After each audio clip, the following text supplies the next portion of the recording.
My wife told me to trust her. I should have asked what she meant. The detective slid a manila folder across the metal table, and I watched my wedding photo fall out. Melissa's smile was perfect in that picture, the kind of smile that made strangers at grocery stores tell us we looked happy. Detective Raymond Ortiz had been working fraud cases for 19 years, and he looked at that photo like he'd seen it 1,000 times before. "Mr. Sullivan," he said, "your wife emptied your accounts 3 days ago. All of them." I laughed. Actually laughed, because Melissa was at home right now, probably folding laundry or watching that cooking show she loved. We'd had breakfast together that morning. She'd kissed me goodbye. The detective didn't laugh back. He opened the folder wider, and I saw bank statements with my signature on transfers I'd never made. I saw emails from my account that I'd never sent. I saw a lease agreement for an apartment in Denver, a city I'd visited exactly once, for a conference, and hated. My hands started doing this thing where they wouldn't stay still. "There's been a mistake," I said, but my voice sounded far away, like I was listening to someone else say it. I'd been married to Melissa for 8 years when she first mentioned the investment opportunity. We were in our kitchen on a Wednesday evening, and she was cutting vegetables for stir-fry while I paid bills on my laptop. "David," she'd said, using my full name instead of the usual babe, which should have been my first clue, "I need you to trust me on something." She explained that her colleague, Amy Thornton, had a brother who worked in commercial real estate development. There was a ground floor opportunity in a new shopping complex going up outside Austin. The returns were projected at 35% over 18 months. We'd need to liquidate some assets and take out a small loan against the house, but Amy's brother had done this successfully 6 times before. Melissa showed me glossy brochures with architectural renderings. She had spreadsheets. She had testimonials from other investors. Her enthusiasm was infectious, the way it always was when she believed in something. I'd watched her turn our garage sale hobby into a small online business that cleared $15,000 last year. She had instincts. "How much are we talking?" I'd asked. "Initially, 80,000. But if we really commit, we could go up to 200 and have generational wealth, David. College funds fully covered, early retirement, everything we've talked about." I'd looked at her across our kitchen, this woman I'd known since college, who'd held my hand through my father's funeral, who'd surprised me with a puppy on our 5th anniversary because she knew I'd been sad. And I'd said yes. The detective was still talking, but I couldn't focus on his words. I kept thinking about that conversation 3 months ago. How natural it had felt. How Melissa had handled all the paperwork because I was swamped at work with the Kaufman project deadline. She'd brought me documents to sign, always with a glass of my favorite whiskey, always after a long day when I was too tired to read the fine print. "Just initial here, babe. This is the good stuff, the future stuff." I'd trusted her. Why wouldn't I? She was my wife. The detective was showing me something else now. Security footage from our bank. Timestamp, 9:15 a.m., 3 days ago. I'd been in a project meeting at work. The woman on the screen looked like Melissa. Same blonde hair, same height, same black pea coat she'd bought last winter. She was withdrawing the maximum daily amount from our savings account. "That's not possible," I said. I talked to her that morning. She said she was going to yoga and then meeting her sister for lunch. Detective Ortiz pulled out his phone and played a voicemail. My own voice filled the small interrogation room. "Hey, honey, running late at the office. Don't wait up. Love you." Except I'd never left that message. "Voice synthesis software," the detective explained. "Consumer grade. You can buy it online for $79. My phone was buzzing in my pocket. I pulled it out with shaking hands. 17 missed calls from my brother Keith, 12 from my mother, 23 text messages. The most recent one from Keith just said, "Call me now." I looked at Detective Ortiz. "Can I?" He nodded. I stepped into the hallway and called Keith back. He answered on the first ring. "Jesus Christ, David, where have you been?" "At the police station. Melissa." I know about Melissa. David, it's worse than that. Mom's in the hospital." The fluorescent lights in the hallway started doing this strobing thing, or maybe that was just my vision. "What happened?" "She fell. Or, the doctors aren't sure if she fell or if she had a stroke first. They found her at the bottom of her stairs this morning. Mrs. Kowalski from next door called 911. David, she'd been trying to call you. She left you 8 voicemails last night. She said Melissa came by the house yesterday asking about the college fund bonds Grandpa left you." I slid down the wall until I was sitting on the floor. Those bonds. I'd completely forgotten about them. They'd matured 2 years ago, worth about $90,000. Mom had been holding them in her safe deposit box because I'd never gotten around to collecting them. "David, you still there?" "Yeah," I managed. "Which hospital?" St. Vincent's Medical Center was 45 minutes across town. I drove there in a fog, Detective Ortiz's card burning a hole in my pocket. He'd told me not to leave the state. He'd told me an investigation was opening. He'd told me Melissa hadn't been seen at our house in 72 hours. Our neighbor, Bill Hendricks. Wait, I needed to use a different name. Our neighbor, Bill Ramirez, had reported her car missing from our driveway on Monday morning. I'd been so buried in work, I hadn't even noticed. We had separate schedules. She taught yoga classes on Monday mornings. Except she didn't teach yoga anymore, did she? I'd been paying our insurance, our mortgage, our car payments. I'd been paying for a life that apparently didn't exist. The hospital parking garage smelled like oil and sick air. I found Keith in the ICU waiting room. He looked like he'd aged 5 years since I'd seen him at Christmas. "She's stable," he said before I could ask. "Broken hip, possible minor stroke. They're running more tests." We sat in those horrible plastic chairs that seemed designed to make everything worse. Keith handed me a coffee I didn't remember him getting. "The cops came by Mom's room an hour ago," he said quietly. "They wanted to know if she'd given Melissa anything." "David, what the hell is going on?" I told him everything. The investment opportunity, the paperwork, the signatures, the trust. Keith's jaw got tighter and tighter until he looked like he might crack a tooth. "You gave her power of attorney?" "Limited power of attorney. Just for the investment accounts. It was temporary, just to expedite the—" "Jesus Christ, David." He stood up and paced to the window. "Did you verify any of this? Did you call Amy Thornton? Did you look up this brother who supposedly works in real estate?" I hadn't. Of course I hadn't. Melissa had showed me the brochures, the spreadsheets, the testimonials.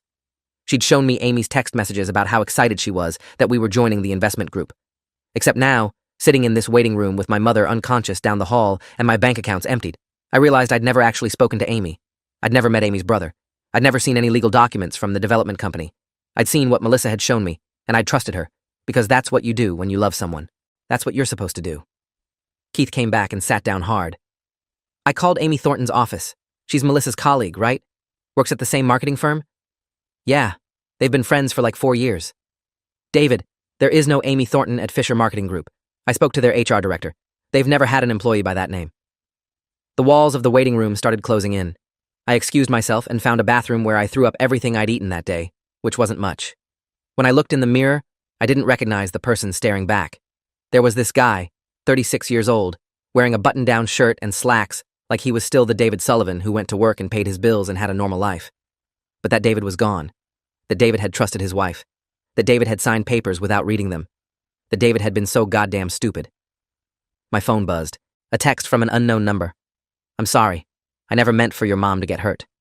I stared at those words until they stopped making sense. Then I screenshotted it and forwarded it to Detective Ortiz. 3 dots appeared, then disappeared, then appeared again. Another text.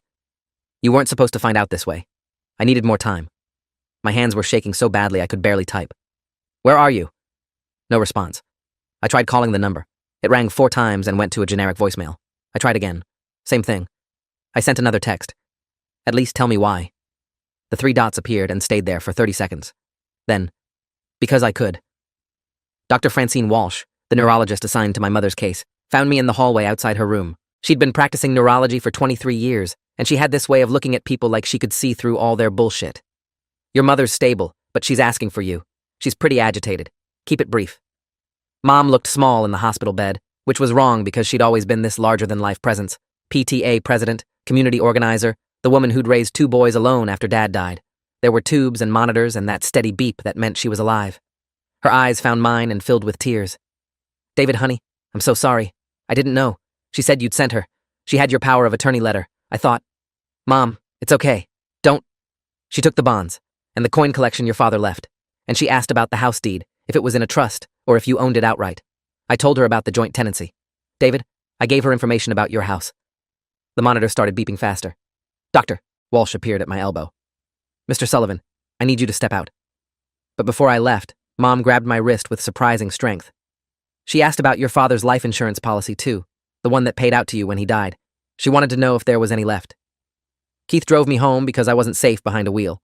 The sun was setting, turning our street into something from a postcard. Neat lawns, 2-car garages, the American dream in subdivision form. Our house looked exactly the same as always. Melissa's flower boxes still had petunias. The porch light was on the timer I'd installed last summer. I half expected her to open the door, to tell me this was all a misunderstanding, some crazy mix-up we'd laugh about someday. The lock had been changed. My key didn't work. Keith kicked the door in, just put his foot right through the frame like we were in some action movie. The house was empty. Not empty like Melissa had left. Empty like she'd never been there. The furniture was gone. The TV, the rugs, the pictures on the walls, all of it, gone. Our bedroom had nothing but carpet indentations where our bed used to be. The closets were stripped. Even the goddamn curtains were gone. Keith walked through each room in silence, then came back to where I was standing in the living room, or what used to be the living room. "How long were you at work this week?" "I pulled 3 all-nighters. The Kaufman deadline was yesterday. I slept in my office." "So she had time." Time for what? To move our entire house? Where would she even? My laptop. I'd left my laptop in the car. I ran outside and grabbed it, opened my email. There, buried in promotions and spam, was a message from North Star Moving Company. Thank you for choosing North Star for your relocation needs. Your household goods have been successfully delivered to the Denver location as requested. Final invoice attached. The invoice was for $18,000, charged to my credit card. Detective Ortiz came by the house at 9 p.m. with a forensics team. They took photos, dusted for prints, bagged evidence. A young officer whose nameplate read Officer J. Winters asked me questions I couldn't answer. When had I last seen my wife? Monday morning. Had she seemed different, agitated, upset? No, she'd seemed normal, happy even. Had I noticed any unusual activity on our bank accounts? I'd stopped looking. Melissa handled most of the household finances because she was better at it, more organized, more detail-oriented. You gave your wife complete access to everything, Officer Winters said. It wasn't a question. She's my wife, I said, and hated how defensive I sounded. Detective Ortiz pulled me aside while his team worked. Mr. Sullivan, I need you to understand something. This isn't a marital dispute. This is organized fraud. We're looking at identity theft, wire fraud, possibly interstate banking violations. The texts from the unknown number help establish intent. But we need more. What do you need? We need to find her. We need to trace the money. And we need you to think very carefully about every document you signed in the last 6 months. Every conversation you had about money, about assets, about plans. Everything. I thought about all those nights she'd brought me whiskey and paperwork. I thought about how she'd insisted on filing our taxes last year, said she'd found a new accountant who specialized in small business deductions. I thought about the refinance she'd suggested in January, how we could get a better rate and pull out some equity for home improvements. I'd signed everything. Of course I had. Keith made me go back to his apartment that night because sleeping in an empty house seemed like a terrible idea. His wife Jennifer had made up their guest room and left a plate of food in the microwave that I couldn't eat. I lay awake scrolling through my phone, looking at photos of Melissa. There she was at our wedding, laughing at something the photographer had said. There we were in Mexico last year, sunburned and happy. There she was last month, posing with the new coffee maker she'd been so excited about. Had any of it been real? Had she ever loved me? Or had I been the mark from day one? My phone rang at 2:47 a.m., unknown number, but not the same one that had texted before. I answered. David Sullivan? A woman's voice, older, with a slight southern accent. Yes? My name is Patricia Brennan. I'm a private investigator out of Dallas. I've been tracking your wife for 6 months. I sat up so fast I got dizzy. What? Who hired you? A man named Jeremy Costa. I think you should hear his story. She gave me an address in Dallas and told me to come tomorrow. Alone. Don't tell the police yet. Why? I asked. Because if you involve them now, she'll disappear completely. Trust me, Mr. Sullivan. I've been doing this for 28 years. I know how she operates. I told Keith I needed to handle some business stuff and borrowed his car. The drive to Dallas took 4 hours through flat Texas landscape that gave me too much time to think. Patricia Brennan's office was in a strip mall between a nail salon and a tax preparation service. She was in her 60s, gray hair pulled back, wearing practical clothes and tired eyes. The walls of her office were covered with corkboards, photos, documents, red string connecting various points like something from a detective show. Mr. Sullivan, she said, shaking my hand. I wish we were meeting under better circumstances. The man sitting in the client chair turned to look at me. Jeremy Costa was maybe 30, with dark circles under his eyes and the look of someone who'd stopped sleeping well months ago. She took everything from me, too, he said. Patricia gestured for me to sit. Jeremy came to me last September. His fiancée, who he knew as Michelle Bradford, had disappeared with his business accounts, his inheritance, and his grandfather's vintage car collection. Total value, approximately $400,000. She pulled a photo from the corkboard. It was Melissa. Same face, different hair color, different style, but unmistakably my wife. Michelle Bradford, Patricia said, also went by Marissa Chen. Wait, I need to use a different name. Marissa Foster, Lisa Sullivan, and at least 3 other identities we've confirmed. Jeremy's story was eerily similar to mine. Met at a conference, whirlwind romance, moved in together within months. She'd been perfect, supportive, loving, interested in his vintage car restoration business. She'd introduced him to an investment opportunity through a colleague's brother. She'd handled paperwork, finances, everything. Then one day, she'd vanished. I filed a police report, Jeremy said. But she'd been so careful. Everything she took, I'd technically authorized. Every signature was mine, even if I didn't understand what I was signing. The police said it was a civil matter. My lawyer said I'd have to sue her, but I couldn't find her to serve her papers. Patricia tapped another photo on the board. Different woman, same eyes. This is Amanda Lee. She dated a dentist in Phoenix, took him for $200,000 over a year and a half. And this, she tapped another, is Rachel Stone. She married a software developer in Seattle, cleaned out his accounts and disappeared 3 weeks after the wedding. We've identified 11 victims over the past 8 years. Total stolen, Approximately $2.3 million. I couldn't breathe. The office was too small, too hot, too real. Why hasn't she been caught? Patricia pulled out a file folder thick with documents. Because she's smart. She never uses the same method twice. She targets successful men who are emotionally vulnerable, recently divorced, grieving a parent, workaholic types who don't have time to verify details. She builds trust over months or years. She uses sophisticated identity theft and voice synthesis technology. She has multiple bank accounts across different states, and she moves frequently enough that by the time victims realize what's happened, she's already established a new identity somewhere else. How did you find all this? I asked. Patricia smiled grimly. Jeremy paid me to find her. In the process, I found the others. I've been building this case, documenting everything, waiting for the right moment to bring it to federal authorities. Interstate fraud, identity theft, wire fraud. These are federal crimes, Mr. Sullivan. But I needed enough evidence to make sure she couldn't slip away when they moved on her. And now you have it? Almost. She's gotten sloppy with you. The texts from her personal number, the moving company paper trail, the fact that she targeted your mother, that shows desperation or overconfidence. She's been in your city for 8 years, which is longer than she's ever stayed anywhere. I think she got comfortable. Jeremy leaned forward. Patricia thinks she's planning one more big score before she disappears for good. That's why she took risks with your mom, why she moved so fast. She's trying to liquidate everything before she goes dark. Goes where? That's what we need to find out, Patricia said. And you're going to help us. The plan Patricia outlined sounded like something from a movie. I'd continue cooperating with local police, but I'd also work with her. She had contacts at the FBI, specifically Agent Lawrence Kovach, who specialized in financial crimes. But before they could move, they needed to know where Melissa had stashed the money. She's taken millions, Patricia explained, but she's only been caught moving thousands at a time. That means she has accounts we haven't found. Shell corporations, offshore banks, maybe cryptocurrency. If we can trace where your money went, we can trace where everyone's money went. How do I do that? You're going to answer her texts. I stared at the unknown number on my phone. The last message still said, because I could. I started typing. I need to understand. Please. 8 years should mean something. 3 dots appeared almost immediately. Then, meet me, tomorrow, 3 p.m., the place we got engaged. I showed Patricia. She was already moving, making calls, pulling up maps on her computer. Where did you propose? Clyde Warren Park. There's a specific bench we always sat on. Northwest corner, near the food trucks. Perfect. Public place, cameras, lots of witnesses. She was texting someone rapidly. I'll have surveillance there. Kovach will position FBI agents nearby. You wear a wire, get her talking, get her to admit what she's done. What if she runs? She won't. She reached out to you, which means she wants something. Maybe closure, maybe to gloat, maybe she actually feels something. Whatever it is, we use it. I spent that night at a hotel near Patricia's office going over the plan with Agent Kovach. He was 50-ish, built like he'd played football in college, with sharp eyes that missed nothing. Mr. Sullivan, I need you to understand the risks here. If she suspects you're working with us, she could disappear. We might never find her. I understand. You'll wear a wire. We'll have agents positioned around the park. Your job is simple. Get her talking. Ask about the money, the plan, the other victims. Try to get her to admit intent, that she planned this from the beginning. Can you do that? I thought about my empty house, my mother in the hospital, Jeremy's haunted eyes. Yeah, I can do that. Kovach handed me a small device that looked like a button. This goes on your shirt. Don't touch it, don't mention it. Just talk normally. We'll hear everything. That night I rehearsed questions in my head. Why me? Why 8 years? What was real? But I knew the real question, the only one that mattered. How could I have been so blind? I thought about all the signs I'd missed. The way she'd always been vague about her childhood, her family, her life before me.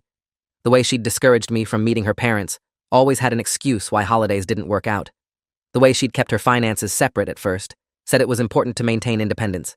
I'd thought she was modern, independent, smart. She'd been preparing an exit.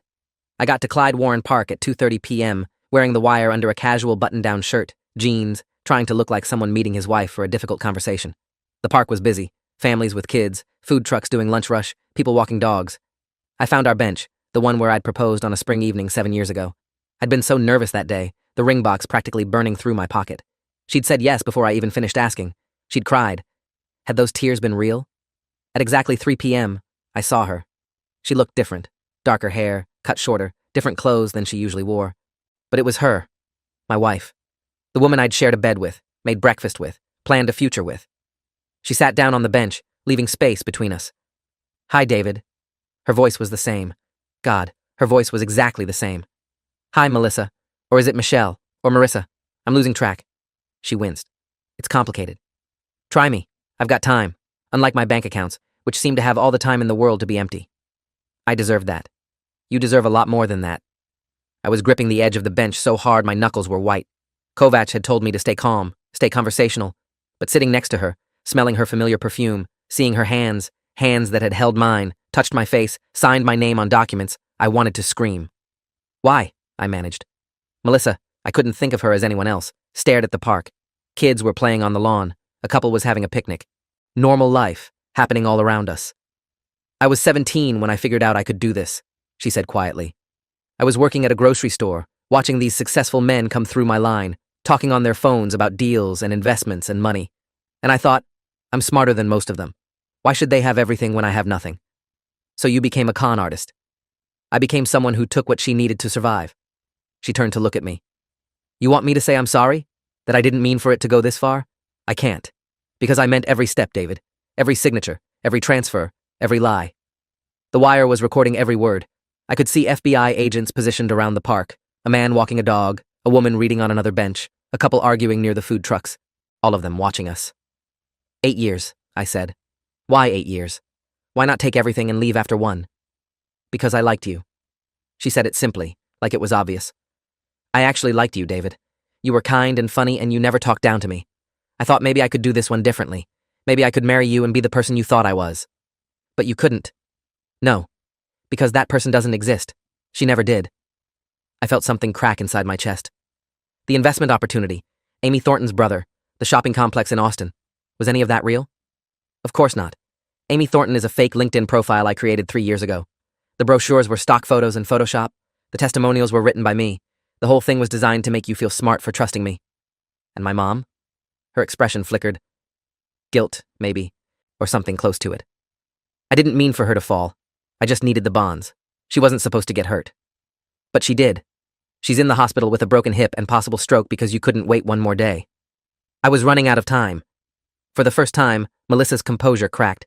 The divorce lawyer I hired to study marriage law in 12 states, he figured out what I was doing. Threatened to report me unless I cut him in. I needed to liquidate everything and get out before he sold me out. So you destroyed my life because someone threatened yours? That's your justification? I destroyed a lot of lives, David. Yours isn't special. The cold flatness in her voice was worse than anger. This was who she really was. Someone who could sit next to me on the bench where we'd gotten engaged and tell me I wasn't special while wearing my grandmother's ring on her finger.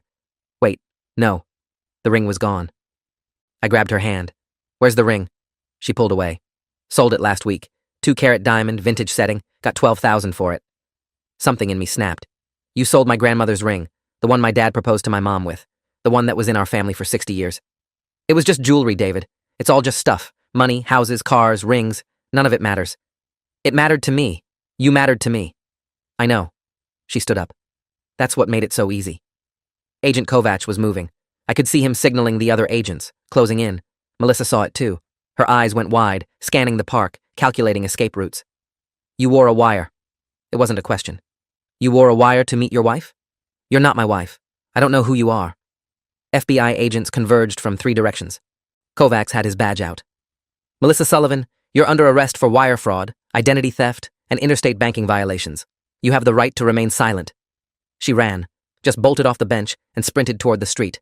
But the woman who'd been reading on the bench, Agent Lisa Thornton, I'd learned later, tackled her professionally, getting her down on the grass while children screamed and parents grabbed their kids.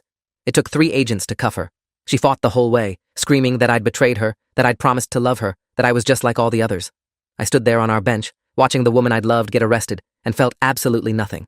Just a vast, empty space where 8 years of my life used to be. If this story keeps your interest, please subscribe to get more stories like this.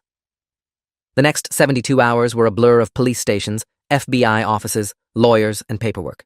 Agent Kovacs brought in Jeremy and the other victims. We gave statements, compared notes, filled in gaps in the timeline. Patricia's investigation had been thorough, but what we provided, the texts, the emails, the recorded confession from the park, sealed it. The FBI forensic accountants found the money. Most of it, anyway. Melissa had been careful, spreading it across shell corporations and cryptocurrency accounts, but she'd gotten sloppy toward the end. The divorce lawyer she'd mentioned, his name was Nathan Cross, and he'd been running his own con, threatening to expose criminals unless they paid him off. The FBI got him too. 2 birds, 1 investigation. My mother recovered slowly. The doctors said she'd been lucky. The stroke was minor, the hip would heal. But she cried when I told her what Melissa had been. I gave her information about your house, your finances. I helped her rob you. Mom, you didn't know. None of us knew. But she'd known something was wrong. She'd called me 8 times that night, trying to warn me. I'd been too busy to answer. I'd been at work, chasing a deadline, trusting that my wife was at home being normal.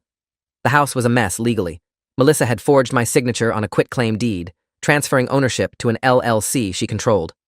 My lawyer, a sharp woman named Grace Kowalski, who specialized in fraud cases, said we could reverse it, but it would take months. Mr. Sullivan, your wife committed at least 15 felonies in your case alone. She's looking at 25 years minimum. You'll get restitution, but it won't be fast, and it won't be easy. The trial happened faster than I expected. Federal prosecutors had so much evidence that Melissa's public defender advised her to plead guilty in exchange for a reduced sentence. She refused. She wanted her day in court. She wanted to tell her story. The courtroom was packed. All 11 confirmed victims were there, plus dozens of others who'd come forward after her arrest made the news. The prosecutor, a steely woman named Diana Foster, who'd been handling financial crimes for 15 years, laid out the case with devastating precision. 8 years of fraud, 13 identities, $2.7 million stolen, fake documents, voice synthesis software, shell corporations in 4 states. Melissa's lawyer tried to argue coercion, that she'd been forced into this life by circumstances, by poverty, by men who'd taken advantage of her.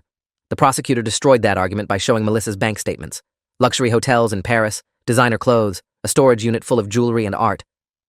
This wasn't survival, Diana said, gesturing to the evidence. This was a lifestyle choice.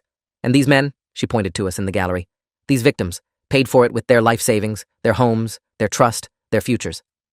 When they asked me to testify, I told them about the 8 years, about meeting her at a mutual friend's party, about thinking I'd found someone who understood me, about the slow accumulation of trust, how she'd been there when Dad died, how she'd supported my career, how we'd talked about kids and retirement and growing old together. I told them about signing the papers, about believing in Amy Thornton's brother, about the empty house, and I told them about the bench in Clyde Warren Park, where she'd admitted it was all a lie. Melissa's lawyer tried to shake me on cross-examination. Mr. Sullivan, isn't it true that you never actually verified any of the investment information? Yes. And isn't it true that you signed legal documents without reading them thoroughly? Yes. So you bear some responsibility for your own losses, don't you? I looked at Melissa, sitting at the defense table in a neat blouse and slacks, looking nothing like the woman who'd run from the FBI. I take responsibility for trusting my wife. I don't take responsibility for her being a criminal. The lawyer switched tactics. Did Mrs. Sullivan ever directly threaten you? Did she ever force you to sign anything? No. She manipulated me. There's a difference. Manipulation isn't illegal, Mr. Sullivan. Then what we're doing here today is a waste of time. The judge sustained the prosecutor's objection, but the point was made. When Melissa took the stand in her own defense, I thought I'd feel something. Anger, betrayal, sadness. But I just felt tired. She told a story about growing up poor, about learning early that the world didn't care about people like her. She talked about abusive relationships, about men who'd used her, about deciding to use them back. She painted herself as a victim who'd become a survivor, who'd only taken from people who could afford to lose it. The prosecutor's cross-examination was brutal. Ms. Sullivan, you testified that you only targeted wealthy men. What was Mr. Sullivan's net worth when you married him? I'm not sure exactly. According to the financial documents you yourself submitted as part of the investment scheme, his net worth was approximately $180,000. That includes his house, his car, and his retirement account. Does that qualify as wealthy? It's more than most people have. It's middle class. Mr. Costa, who you knew as Michelle Bradford, what was his net worth? I don't remember. The court documents show $320,000, mostly from his deceased grandfather's estate. He was using that money to expand his vintage car restoration business, his dream. You destroyed that dream. How was that survival? Melissa didn't answer. Diana kept going, walking her through each victim, each lie, each calculated manipulation. By the end, Melissa's story of survival had collapsed. The jury deliberated for 3 hours. When they came back, the foreman read guilty verdicts on all 27 counts. Melissa's face didn't change. She just sat there, stone-faced, while the judge set a sentencing date. At sentencing 2 weeks later, the judge, the Honorable Patricia Montgomery, 58 years on the bench, heard victim impact statements from all 11 of us. Jeremy talked about losing his grandfather's car collection, a legacy he'd planned to pass to his own children someday. Amanda Lee's dentist talked about having to delay retirement by 10 years. The software developer from Seattle talked about his divorce. His real wife had left him when she'd learned how much money he'd lost. When it was my turn, I'd planned to talk about the money, the house, the betrayal. But standing there in the courtroom, looking at Melissa in her orange jumpsuit, I realized the money wasn't what hurt most. Your Honor, I said, Melissa Sullivan stole 8 years of my life. Every memory I have with her is contaminated now. I can't look at wedding photos without feeling sick. I can't remember our anniversary without wondering when exactly she decided to rob me. She didn't just steal my money. She stole my past, my trust in myself, my ability to believe in good things. And I'll never get that back. Judge Montgomery looked at Melissa. Does the defendant have anything to say? Melissa stood. I'm sorry that these men feel hurt, but I'm not sorry for taking care of myself. I did what I had to do to survive in a world that wasn't made for people like me. The judge's expression hardened. Ms. Sullivan, this court has heard your explanations and found them wanting. You weren't surviving. You were stealing. You targeted vulnerable people, exploited their trust, and showed no remorse for the devastation you caused. The sentence of this court is 32 years in federal prison, with restitution to all victims to be determined by the civil courts. You will be eligible for parole in 20 years. 32 years. Melissa would be 68 when she got out. I'd be 68. We'd both be old. The difference was, I'd be free. The FBI recovered about 40% of the stolen money. Patricia's investigation had helped trace accounts Melissa thought were hidden. My share came to about $70,000, less than half what she'd taken from me, but more than I'd expected to ever see again. The house situation resolved after 8 months of legal wrangling. Grace Kowalski managed to void the quitclaim deed and restore my ownership. I sold it immediately. Couldn't live there anymore. Couldn't walk into that empty living room without seeing furniture that wasn't there. I moved to a smaller place across town, somewhere with no memories of Melissa. Jeremy and I stayed in touch. We'd formed this weird support group, the Melissa Survivors Club, he called it, dark humor helping us cope. Patricia Brennan refused payment for her help, said catching Melissa had been reward enough. Agent Kovach closed the case and moved on to the next one. Life kept happening around me. Mom recovered and sold her house, moved into a senior community where she couldn't fall downstairs. Keith's wife, Jennifer, had a baby. My nephew, Marcus, I can't use that name. My nephew, Oliver. I got promoted at work, threw myself into projects, tried to rebuild a life that felt real. Some days were better than others. Some days I'd see a woman with blonde hair and my heart would stop before I remembered Melissa's hair was dark now, and besides, she was in federal prison. Some days I'd meet someone nice, a colleague, a friend of a friend, and think about asking them out. But then I'd remember signing papers I didn't read, and I'd make an excuse to leave. A year after the trial, Patricia called me. David, you should see this. She sent me a link to a news article. Nathan Cross, the divorce lawyer who'd been blackmailing Melissa, had been sentenced to 18 years for his own crimes. But that wasn't the news. The news was what he'd told investigators. Melissa wasn't working alone. She had a partner. The partner's name was Gabriel Stone. He was 46, a former insurance investigator who'd figured out how to exploit legal loopholes in identity theft cases. He'd been running cons for 20 years before meeting Melissa at some criminal networking event. Yes, apparently those exist. They'd worked together on the last 6 victims, including me. Gabriel had been the one creating the fake documents, the shell corporations, the overseas accounts. Melissa had been the face, the actress, the one who built trust. Together, they'd been nearly unstoppable. The FBI had been looking for Gabriel since Melissa's arrest, but he'd vanished. Patricia thought he was in Costa Rica or the Philippines, somewhere without extradition treaties. He got away with it, she said on the phone. He's living somewhere tropical on millions of stolen dollars while Melissa rots in prison. She must hate that, I said. Oh, she does. I spoke to the prosecutor. Melissa's been trying to make a deal. She'll give up Gabriel's location in exchange for a reduced sentence, but she doesn't actually know where he is. He cut ties the moment she got arrested. Classic criminal behavior. Save yourself. Abandon your partner. I thought about Melissa in federal prison, realizing she'd been conned too. There was poetry in that. What happens now? Now we wait. Gabriel will slip up eventually. They always do. He'll use a credit card in his real name, or contact someone from his old life, or just get too comfortable. And when he does, we'll get him. But I didn't care about Gabriel. He was someone else's problem, another chapter in a story I was trying to close. What I cared about was healing, about figuring out how to trust again, about building a life that didn't revolve around what had been taken from me. 18 months after the sentencing, I went on a first date. Her name was Claire Bennett, and she worked in architecture. We'd met at a conference. I know, terrible idea given my history. But she was funny and smart, and when she laughed, it was real. We went to a coffee shop, talked for 3 hours about nothing important. Movies, books, the terrible traffic in our city. Normal things, easy things. At the end, when she asked if I wanted to do it again, I almost said no. Almost ran back to my safe, lonely apartment where nobody could con me because I didn't let anyone in. But I thought about Melissa in prison, about Gabriel on some beach somewhere, about letting them steal my future along with my past. Yeah, I told Claire. I'd like that. We took it slow, really slow. Months before I let her meet my family. A year before I told her the whole story about Melissa. Claire listened without judgment, asked questions, never made me feel stupid for trusting someone I'd loved. David, she said when I'd finished, you weren't stupid. You were human. Humans trust people they love. That's not a weakness.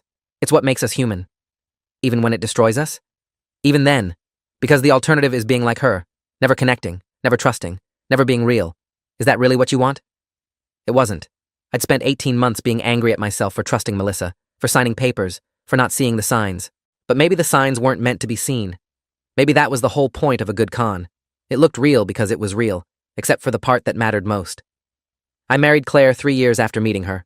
Small wedding, immediate family only, no engagement bench in a public park. Before I proposed, I told her everything again. Every detail of the Melissa disaster, every fear I still carried, every way I might screw this up because I was damaged goods. She listened patiently, then said, "David, I'm not Melissa. I have my own money, my own career, my own life. I'm not here to take anything from you except maybe some closet space and the left side of the bed. What if I can't trust you the way I should? Then we work on it, together. That's what marriage is, trusting someone enough to be vulnerable, even when it's scary, especially when it's scary." We got a prenup, not because Claire wanted one, but because I needed one. My lawyer drew it up, detailed and clear. Claire signed it without complaint, even suggested adding clauses I hadn't thought of. "I want you to feel safe," she said. "If a piece of paper helps, I'm happy to sign it." The wedding was perfect. Small, intimate, real. Mom cried happy tears. Keith gave a speech about how proud Dad would be that I'd found someone worth trusting. Claire's family welcomed me like I'd always been part of them. For the first time in 5 years, I felt like maybe I was going to be okay. Maybe I was already okay. Gabriel Stone was arrested 4 years after Melissa's sentencing. He'd gotten sloppy in Manila, used his real passport at a luxury hotel. The FBI extradited him, charged him with 23 counts of fraud. His trial was shorter than Melissa's. He took a plea deal, 20 years in exchange for returning some of the hidden money. I got another check, this one for $40,000. Blood money, Claire called it, but money nonetheless. We used it as a down payment on a house, a real house, one with no ghosts, no memories of signing my life away at the kitchen table. Patricia called to tell me the news about Gabriel. "It's over," she said. "They're both in prison. Justice served." Justice, I repeated. The word felt hollow. Yes, they were in prison. Yes, I'd gotten some money back, but 8 years of my life were still gone. My ability to trust easily was still damaged. My mother still had a limp from where she fell. "David?" Patricia's voice was gentle. "I know it doesn't fix everything, but it's something." "Yeah," I said. "It's something." Claire was in the kitchen making dinner. Our cat, her idea, and she'd been right, the cat helped, was asleep on the couch. This was my life now. Small, quiet, real. Not the life I'd planned with Melissa, but a better one. An honest one. 5 years after Melissa's sentencing, I got a letter from federal prison. Her handwriting on the envelope, I recognized it from years of grocery lists and birthday cards and forged documents. My first instinct was to burn it. My second was to read it. Claire said it was my choice. I opened it in my office, alone. "Dear David," it started, and I almost stopped there. "I know I'm probably the last person you want to hear from. I know what I did was unforgivable. I'm not writing to ask for forgiveness. I'm writing because my therapist here says I need to take accountability for my actions to understand the human cost of what I did. So here it is. I destroyed your life. I stole your money, your trust, your sense of safety in the world. I did it knowingly, willingly, because it was easier than being honest, easier than being real. You asked me once what was real between us. The truth is, some of it was. I did like you. I did enjoy our life together. But I enjoyed the money more, and I enjoyed the game most of all. The thrill of knowing I was getting away with it, that you trusted me completely while I was planning your destruction. That made me feel powerful. That made me feel in control. I'm not that person anymore. Prison has a way of stripping away all the lies you tell yourself. I see now what I did. I see the devastation. Jeremy lost his grandfather's legacy. The dentist lost his retirement. You lost 8 years and your ability to trust. I did that. Me. Not poverty, not my childhood, not society. Me. I chose to hurt people because it benefited me. I'm serving 32 years, and I deserve every day of it. Gabriel got 20, which feels light considering he was the architect of most of our schemes. But that's not my problem anymore. He abandoned me the second I got arrested, just like I abandoned you when I had what I needed. Turns out we were perfect for each other. I hope you've rebuilt. I hope you found someone worth trusting. I hope you're happy, David. Not because I deserve to know you're okay, but because you deserve to be okay despite me. I'm sorry. I know it doesn't mean much, but I'm sorry. Melissa. I read the letter 3 times, looking for the angle, the con, the hidden manipulation, but it just seemed like a woman in prison, facing 32 years of consequences, finally understanding what she'd done. I showed it to Claire that night. She read it carefully, then looked at me. "Do you believe her?" "I don't know. Maybe. Does it matter?" Do you feel better?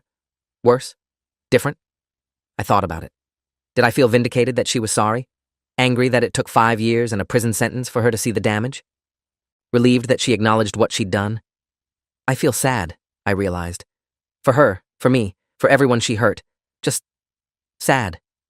Claire pulled me close. That's okay. Sadness is appropriate.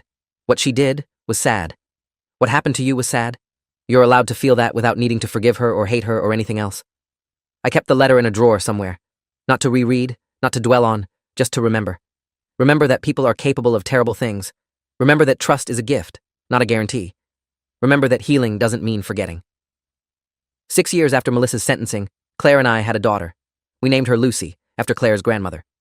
Holding her in the hospital, this tiny, perfect person who trusted me completely, I finally understood something. Melissa had taken 8 years of my past, but she hadn't taken my future. She hadn't taken my ability to love, to trust, to build something real. She'd made it harder, sure. She'd made me cautious, careful, maybe too slow to believe in good things. But I was still here, still capable of holding my daughter and promising her that I'd be worthy of her trust, still capable of looking at my wife and believing in us, still capable of hoping for better things. Patricia retired that year, closed her investigation business, moved to somewhere quiet. We exchanged Christmas cards. Jeremy got married too, to a woman he'd known in college, someone from before Melissa, someone real. The Melissa Survivors Club disbanded, not because we weren't still survivors, but because we'd become more than that. We'd become people who'd survived and kept living. Agent Kovacs died of a heart attack 2 years after the trial. His obituary mentioned the Melissa Sullivan case as one of his major accomplishments. I went to his funeral, stood in the back, thanked him silently for believing the truth when it would have been easier to dismiss it as a marital dispute. The world kept turning. Melissa kept serving her sentence. Gabriel kept serving his.